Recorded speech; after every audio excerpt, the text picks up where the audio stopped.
আমরা মনে করি আমরা বাই চয়েস টিচার, আমাদের কিন্তু প্রচুর স্কোপ ছিল। আমি একজন ফিজিক্সের ছেলে, আমি আমার ইচ্ছেতে শিক্ষকতা, কারণ শিক্ষকতা আমার ভালো লাগে। আমার ওয়াইফ নিজে ম্যাথামেটিক্সের টিচার। আমাদের বলা হচ্ছে যোগ্য চাকরিহারা, এই শব্দবন্ধ দুটি পরস্পর বিরোধী। যোগ্য কোনোদিনও চাকরিহারা হতে পারে না, এটা আমরা মনে করি। এবং আমরা যে সময় ক্লাসরুমে ক্লাস করিয়েছি সে সময় আমাদের সচেতন উচিত ছিল যে হাইকোর্টে এসে আমাদের পার্টি হওয়া। আমরা এসেও ছিলাম।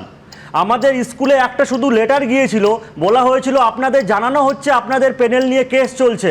আমরা এসেছিলাম, আমাদের বলা হয়েছিল তোমরা যোগ্য, তোমাদের এই কেসে পার্টি হতে হবে না। এই ড্রাইভার কি আমার 17 রকম জালিয়াতি হতে পারে, কিন্তু সমস্যাটা হচ্ছে কি আমরা কোন জালিয়াতিটাকে মানছি।